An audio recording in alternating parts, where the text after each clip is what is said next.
All right, welcome back to Mob Talk Radio. Looking at the fucking time, and my phone's going crazy. Oh, this has been too much of a long show. So what we're going to do right now, we're going to get to the Colombo crime family part 1. Now, a lot of this is going to be regurgitated stuff, and a lot of the reasons why this first episode is going to be a little bit regurgitated is because I need to set up what's going to happen for the future. So for those of you that have been listening to me for years, a lot of this stuff isn't going to be anything new. And I can only take you so far in the first episode because I don't want to have a situation where I get right to the good part and then I take another 7 days to bring you the second part. So I'm going to stop right before it gets real good. That way, next week when we come in with an all-new show, part 2 of the Colombo crime family, we're going to get right to the fucking action. Anyway, I know for a few weeks now I've been saying that we were going to do the Lucchese crime family or the Colombo crime family, but you know, in terms of Joe Profaci, because that's where we got to start with this, he gets overlooked a lot for both good and bad reasons. But I wanted to cover the Colombos first because the Lucchese's are going to be a monster. You know, I got to cover Henry Hill, Jimmy Burke, Paulie Vario, and the list goes on and on and on. And so in the history of the Colombos, you know, we got Greg Scarpa, Carmine Persico, and so what I'm attempting to do is keep the history lesson of shorts. Of shorts. Oh, for Christ's sakes. I'm all fucked up over here. I just want to sort of compact it in a way and get it down to 7 or 8 shows. I don't want to do a 10-part. And I think realistically, this is probably going to be closer to 5. It's not going to be as in-depth as the Gambino because there are certain things that I don't have access to. And I'm not going to like freewheel it. I'm not going to go off of what some book author says. I just can't do it. So I'm going to do the best that we can and hopefully you enjoy it. But one of the things that I want to try to do a bit differently with this series is play the roadmap, albeit audibly for you, right? So, you know, some get upset that I don't cover this or they think I should cover that. And frankly, it's just impossible to cover every single asset in the family. So I attempt to just cover the family by leadership, how they got there, and what happened as a result. There are capos who are powerful and should have been boss, and there are some that become upper echelon guys who should have never been. So it's impossible to make everybody happy. And so I'm going to try to do my best here. Some of the information in this first show, like I said, is going to be regurgitated. But what I'm going to try to do is spice it up a little bit and put you at the scene of the crime, put you at the desk of the boss, and give you options to think about what you might do given the turmoil that is going to become the Colombo crime family. This is a history lesson. It's going to be filled with murder, with mayhem, historical implications for a lot of different reasons.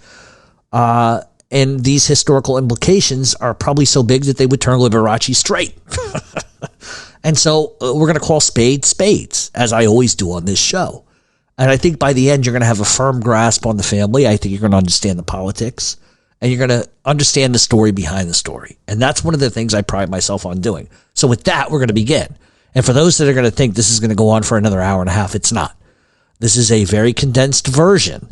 That's why this first episode, it's important so that you understand Profaci, you understand some of the things that were going on, and it's a condensed version in the sense of I need to get you from point A to point B, because from point B on, it's going to be crazy. So this is probably going to be around 45 minutes.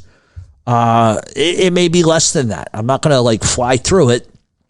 But we just need to get to a certain point. So for those looking for an hour and a half of this today, that's not going to happen.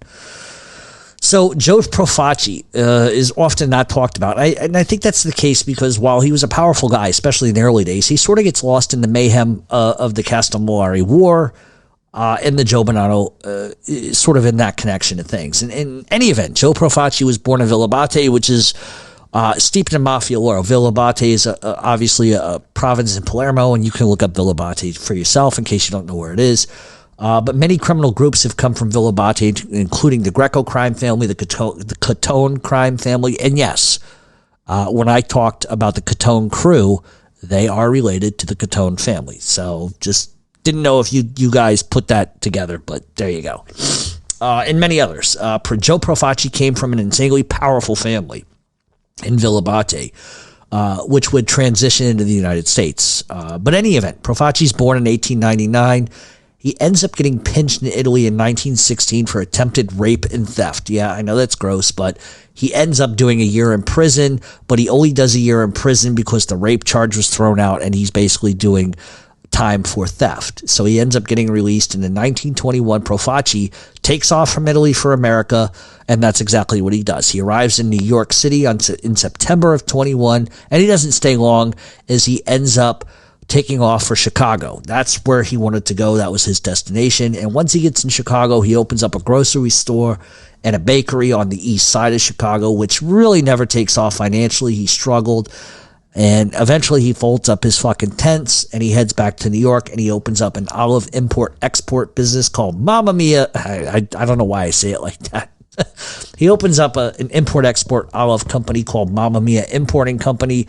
If you've ever seen The Godfather, Vito Corleone's Genco olive oil company was based loosely on Joe Profaci. Profaci was one of the only bosses from Italy that was actually a naturalized citizen, meaning that he got his naturalization legitimately as far as the government was concerned, and he got that in 1927. Most lied and got, naturalized, but as we're going to see, Profaci was going to have some problems with that too. In late 1927, he ends up moving to Brooklyn, New York, and pretty much establishes a base of operations there. And there isn't a lot of information, to be honest with you, about how Profaci just sort of steps into the Mafia. But the fact is, he was in the Mafia in Italy. He brought that with him. But there's really nothing to say that, okay, so he went from A to B. It's sort of like history says, okay, he went from A to C. And so there isn't a lot of like information as far as that goes, but many scholars, I mean, if we want to call them that, have their opinions. But Profaci was like I said, a made man prior to coming to the United States, and was an obvious member of the Villabate Mafia in Sicily. And because of his power back in Sicily, or his family's power, that gave him stability and respect on the streets. Now, he would have to earn it, and he would. But in the background of all of this, there are two sides vying for power. In the mid-1920s, Joe Masseria was the head of the American Mafia. His conglomerate included men from Sicily, Calabria, and Campania. And within his side of the faction was the likes of Lucky Luciano, Albert Anastasia, Vito Genovese, Alfred Mineo, Willie Moretti, Joe Adonis, and of course, Frank Costello. While all systems were pretty much go, Don Vito Casciafero, who at one time had actually been in America, had returned to Italy, he comes upon the decision that with all the power that he contains in Sicily, that he could easily send somebody over to America and take over the entire Mafia from Sicily, which I don't know what the fuck made him think that, but whatever. Casciafero had fled Italy after doing prison stints to avoid surveillance in Italy. He would arrive in the United States in 1901, and for 2 years did his thing, but eventually he gets arrested in a huge counterfeiting operation that was located in Hackensack, New Jersey. While he was there, he would become friendly with Joe Morello, and then the Clutch Hand is who we're talking about, but he would end up fleeing New York after the NYPD started looking at him for the Barrel murders, which he was involved in. We've talked about the Barrel murders before. If you're interested in that, you can go online and look up the Barrel murders. But the one thing that Casciafero was responsible for in organized crime, especially in the United States, was bringing really extortion to the United States. People were not doing that. He is the guy that brought it here and instituted it. And he's also the one who called for the murder and arranged the murder of Joe Petrosino, who was a top cop in the NYPD. We have Petrosino Park right down the street from me. Well, not down the street, but a couple blocks. You can look up the reasons why Joe Petrosino was killed. But Casciafero did it from Italy. He was no joke. That's some powerful shit. I believe that Leonardo DiCaprio is playing Joe Petrosino in a movie that is coming out within the next year. So that should be interesting to see what that's all about. If you're interested in reading an article about Joe Petrosino, you can go to mtrchronicles.com, scroll all the way down to the bottom, and you'll see a picture of Joe Petrosino, and I talk a lot about Petrosino and the reasons why he was killed. So anyway, Casciafero ends up sending Salvatore Maranzano to the United States to take over the Mafia. Through links and lineage, Maranzano arrives and really begins his effort to take control of the entire mafia. He would slowly begin to climb up the ladder as he gets involved in bootlegging and prostitution and narcotics. He had a real estate broker's license, and so he used that as his guise as to what he did to funnel money and etc. And it was through that he ends up meeting Joe Bonanno and sort of begins to tutor Joe Bonanno. I know a John Bonanno. Sorry about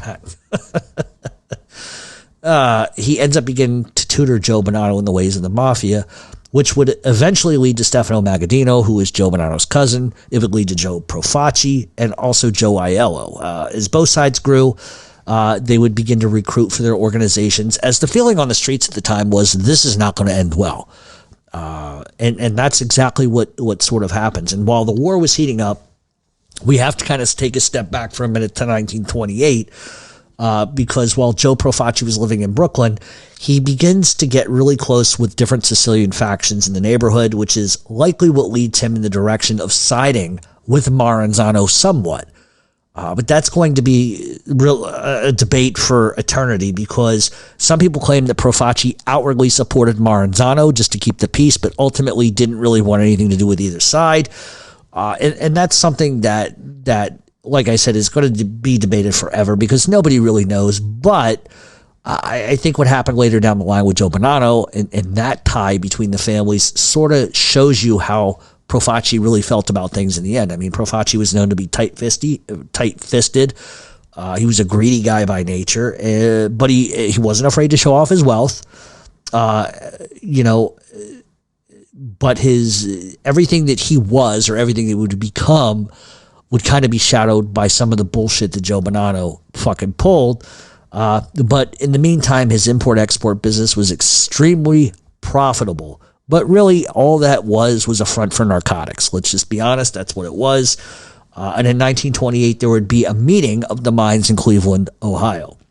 Now, the meeting, which has been called the Cleveland Commission or the Cleveland Convention, was a meeting that was called by the Perello crime family. The Perellos had been warring in Ohio over rackets, but specifically they were fighting over the corn sugar business. And the reason why they were fighting over it is because that was the ingredient in liquor. And of course, if you control the ingredients, you can control the liquor, which means you control bootlegging. The Perellos were originally within the Leonardo crime family, but they had actually split with them. In fact, as that war had heated up, Joe Leonardo, who was the boss of the Leonardos, actually took off back to Sicily, and he leaves his brother John Leonardo in charge of the operations. He ends up coming back, and the sit-down was made to iron out the differences between the Perellos and the Leonardos.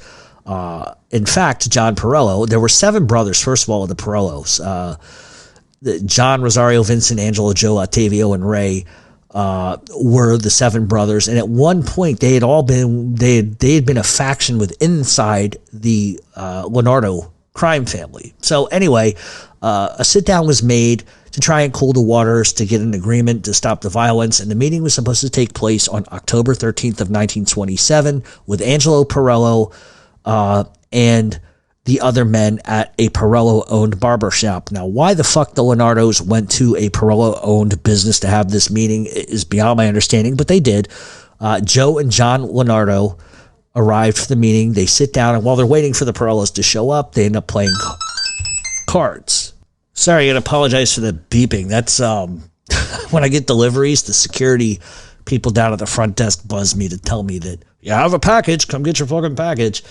So the Leonardos are sitting there playing cards. They're not really paying attention. They're engrossed in playing cards.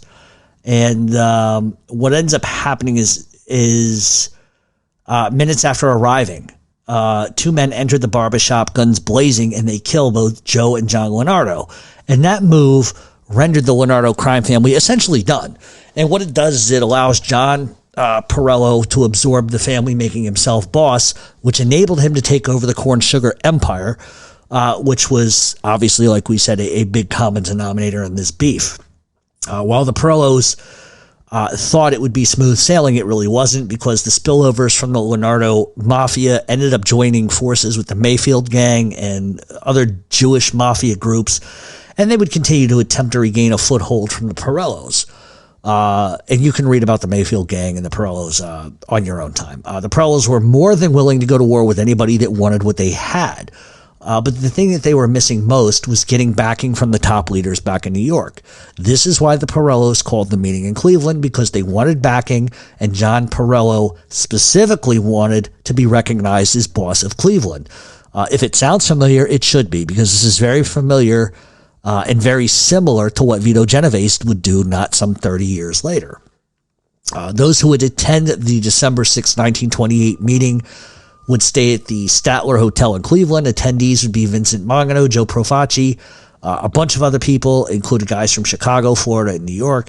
It was at this meeting that they discussed the Pirellos' problem and the recent murder of former Brooklyn boss Salvatore D'Aquila.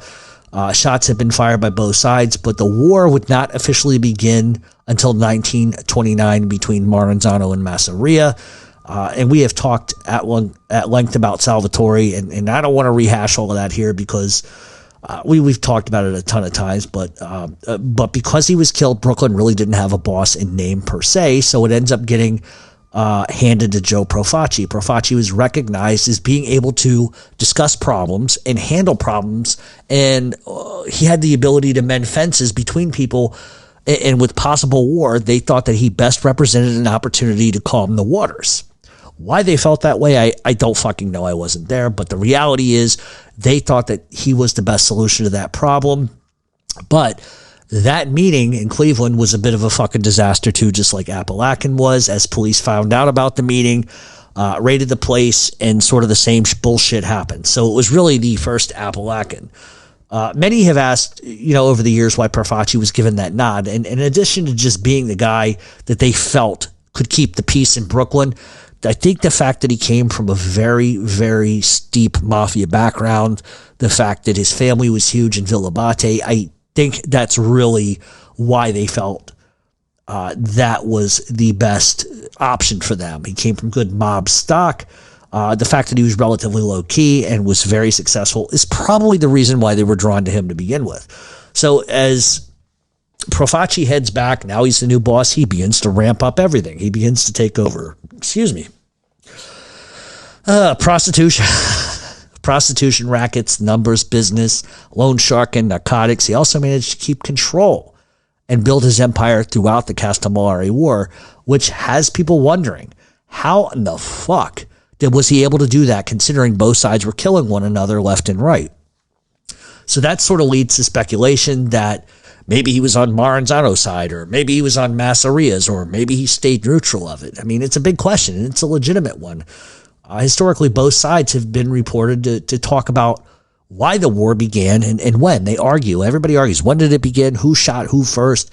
And each side of that war had its own ideas. But the reality is Maranzano declared war on Masseria. Like I said, as I said, both sides would disagree on what action started it, but on February 26, 1930, Joe Masseria orders the death of Gaetano Reina, followed that up with the murder of Gaspar Milazzo, who was an important figure because he was the president of the Detroit chapter of the Union Sicilian, which you can go look that up. We've talked about that a lot on this show. I don't want to regurgitate that. The murder of Reina was handed over to Vito Genovese, who waxed Reina using a sawed-off shotgun, which is classic and oddly funny. I don't know why. Just because it's Vito. On the back end, he had aligned himself secretly with Tommy Gagliano, Tommy Lucchese, and Dominic Petrelli. Later down the line, those guys would switch sides and support Maranzano. So what you have is a lot of guys pretending to be on one side, then switching. And we've talked about this before. Both sides are going to trade shots off and on. On August 15th of 1920, Joe Morello, who was considered at one point the boss, and now acting sort of as an enforcer for Masseria, ends up getting killed. A few weeks after Reina gets killed, Masseria names Joe Pinzolo the head of the ice distribution rackets, which was a big racket back in the day, huge. It wouldn't last very long, as Pinzolo actually gets killed on September 9th of that year. Just a couple weeks later, the supporters of the Reinas ended up killing Pinzolo while he was counting money at his Times Square office, which was conveniently owned by Tommy Lucchese, which Hate to call a spade, but that's a little suspect to me. Weeks later, Masseria would strike again, killing Joe Aiello, who then was the president of the Chicago chapter of the Union Sicilian, and he gets killed in Chicago. November 30th of 1930, Alfredo Mineo and his sidekick Steve Ferrigno, who were Masseria faction members, ended up getting killed. As a result of those murders, Frank Scalise took over control of what was left of Mineo's crew and would end up defecting to the Maranzano faction. Those moves created a schism effect where many guys began defecting from Masseria and joining Maranzano's side. Those transactions broke the Castellammarese versus non-Castellammarese war. So it went from you're either Castellammarese or non, now to, well, whoever the fuck is the most powerful I think is going to win, I'm going to go with. So it changed sort of the dynamic of why guys were picking sides. Before, like, you're either on either one side or the other with that. But like I said, this was a move. When guys are switching back and forth, it just became who they thought was going to win. February 3rd of 1931, Joe Catania gets clipped, and he was a huge Masseria loyalist. With Masseria losing a foothold, Luciano begins his ascent. And this is one of my, I got to admit, favorite times in mob history. Just Luciano was so smart and played everybody. And one of the things we have discussed, and I don't want to regurgitate the totality of the events, but Luciano believed that the ideals of the old world Italians was handicapping them. It wasn't providing growth, it was handicapping them. Luciano always felt, rather than nitpick ethnicities, that he should accept men on their laurels and their willingness to be criminals and trustworthy, and not accepting Italians based on the location that their family came from. It just wasn't going to be acceptable anymore. The other issue Luciano took very seriously was that they should all be together under one umbrella instead of fighting each other and destroying whatever rackets they did have. They should find a way to get peace, live in tranquility, and move together as a machine rather as independent vehicles, so to speak. And as we know what Lucky Luciano does. We've talked about it a lot on this show. And what he does is he essentially placates Maranzano. He ends up going to Maranzano and he explains him, look, I'm going to back you. I'll betray Masseria. And Luciano told him, I think that's what will end this war. But in return, Luciano wanted a higher position in the family. And on April 15th to 31, Masseria gets whacked at Villa Tamaro in Coney Island. We know from there, obviously, that Luciano would then bury fucking Maranzano, but not before Maranzano began to semi-formulate the five families, which would be led by Luciano, Bonanno, Profaci, Mangano, and Tommy Gagliano. Once Maranzano ends up getting killed, Luciano really pushes for the hierarchy of the Mafia. People think that the Mafia structure was brought from Italy, but it really wasn't. In its formation, it kind of was, but the structure is completely different between Sicilian organized crime and American. Granted, they have a tier system, but Luciano really is the one who put this together and in action. Joe Profaci, as a result, would end up being named as a boss of his own family, and he would also be named as a member of the commission. So the question is, or will be, was Profaci on a side during that war? Was he neutral? And I think the reality is, I don't think it really matters at the end of the day. But I think it's safe to say he played all sides to keep himself making money and keep his power base strong. Think about it. They killed Joe Profaci during the war. They can absorb his rackets, but nobody does that.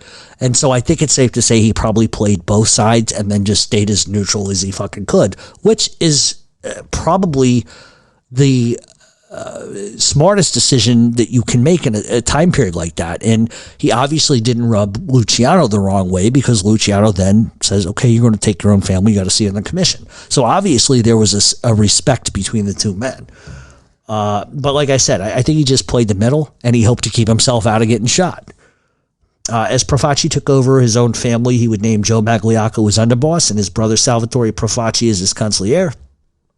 During that time, Profaci's closest allies would end up being Joe Bonanno and Stefano Magaddino, and as time would press on, Profaci begins to expand into legit businesses using his olive oil importing-exporting business as a front. He would move into all of the major rackets that you would suspect, and he uses those funds to start opening businesses. And he opens like 20 or 25 businesses. He's employing hundreds of people. So now he's taken every ill-gotten gain that he's ever made from illegality, and now he's making himself legitimized. to some extent. With his fortunes, he begins to buy tailored suits. He buys expensive, flashy cars. He purchased a 328-acre estate in New Jersey. He gets an airplane strip built on the property so he can fly in and out of his own home. Then he buys property in Florida, built a house down there. And one of the more interesting facts is that Profaci was a devout Catholic, and he donated millions and millions of dollars to the church. And he even would have a chapel built on his property. But because of the money that he was giving, one of the local bishops went to confer with Pope Pius XII to knight him for sainthood in Italy because of all the money he was given. And like I said, he was so devout, he built a chapel on his property with all the gold, artwork, and frescoes that you can imagine. And he would invite local priests to come there and do church services on his property. That's just the way he was. And I don't have the date of this, but apparently there was something that happened in New York. Apparently two thieves robbed a church in the city, and they had stolen a Catholic relic, like a very old cross or something, or knickknacks. I'm not really sure what they took. But what ended up happening was Profaci hears about this and he's fucking irate. And he basically sends men to go find these two pricks.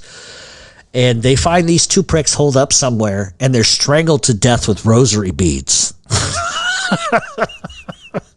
And the relic ends up being retained and given back to the Catholic Church. This guy took Catholicism really fucking seriously. Could you imagine Joe Profaci? They stole what? Oh, they stole a relic, did they? Okay, find them and kill them. How do you want them killed? Strangle them with a rosary bead. That'll teach them. I know that's fucking macabre and horrible. Strangle them with a rosary bead. Fuck them. Just symbolism. There you go. In 1953, with all systems go, the IRS begins to look into Joe Profaci. The IRS found major problems with his tax returns, and they began to sort of really peer into him a little bit. They would end up suing Joe Profaci for $2 million in unpaid income taxes, which is weird to me because usually they arrest you. In this case, they tried to sue him.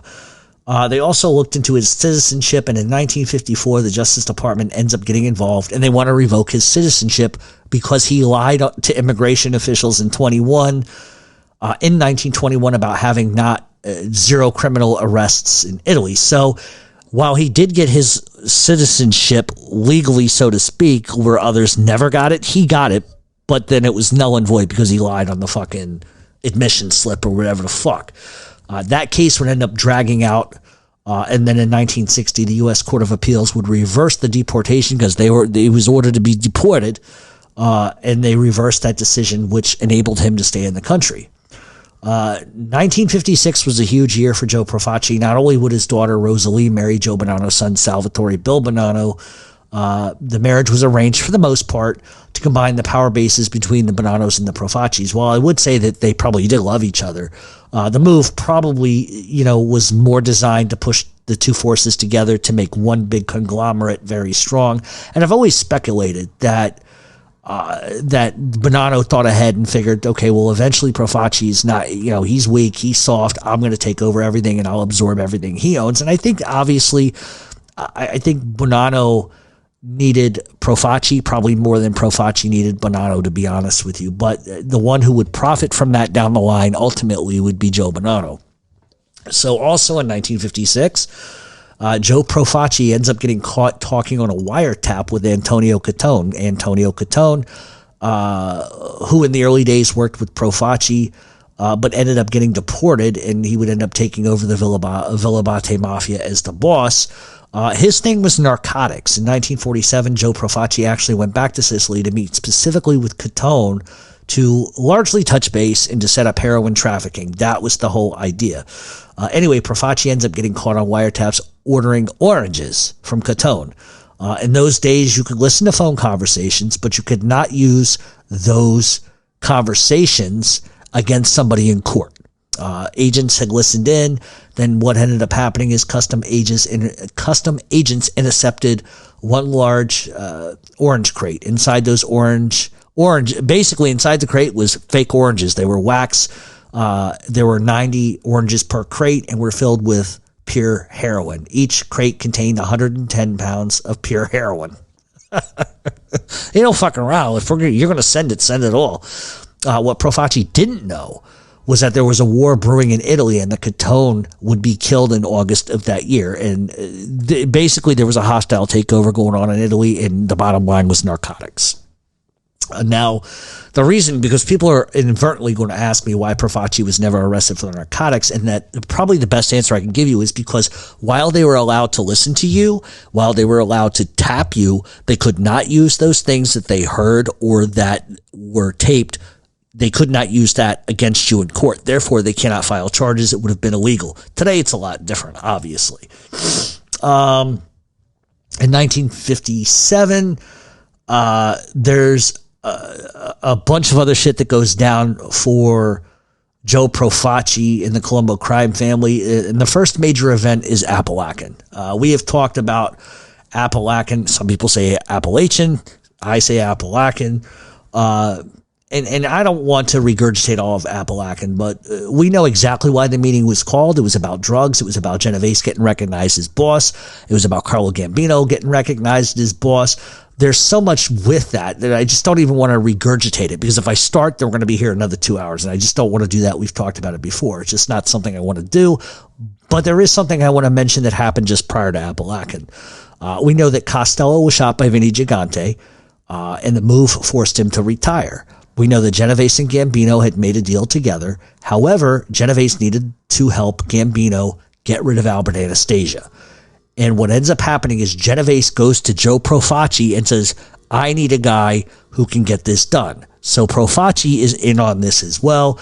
And the man that Joe Profaci gives Genovese is Joey Gallo. Joey Gallo, obviously, we know, we're going to get a lot into him when we talk about the Colombo crime family. And I don't want to get into the goodies of what happens after they go to Joey Gallo and say, we need you to hit Albert Anastasia, because it's Joe Profaci that goes to him and says, I need you to get this done on behalf of Vito Genovese. So a lot of people don't mention Joe Profaci being involved in that. And I probably don't mention it all the time either, because by design, it was really Vito Genovese that pulled it off. But he couldn't have done it without Joe Profaci, which means Joe Profaci was involved in it. And like I said, I don't want to get into all of that right now, because I really want everybody to come back next week, because it's going to get crazy next week. We've got a lot of shit with the Gallo Wars, and it's going to get crazy. And I didn't want to go to like a point where the mayhem's about to start, and then I go, and we'll see you next week. I just don't want to do that to you. So, when we come back next week, we're going to begin the ascent into Joey Gallo and the mess that he was about to create for Joe Profaci. And it leads to Joe Colombo. It leads to the Civil Liberties Union. It leads to a big fucking mess. And so, like I told you, it was going to be a condensed version today. I really appreciate everybody listening in. The best thing you can do for me is word of mouth. Tell everybody about the show. If you like today's show, please let me know. If you didn't like today's show, go fuck yourself. How about that? So what we're going to do is we're going to be back next week with part 2 of the Colombo crime family. And I'm going to spend, just to give you an idea, I'm going to spend less time next week on a lot of other things and just really focus on the Colombo crime family. So next week is probably going to be 45 minutes to an hour and a half of just normal stuff. But the rest of the show is going to be the Colombo family history. We'll probably skip a Q&A next week. I just got to be honest with you, because I really want to cover the Colombos well. And I think today was just too fucking long of a show. I got to be honest with you. But in the meantime, stay safe. Keep it dialed in.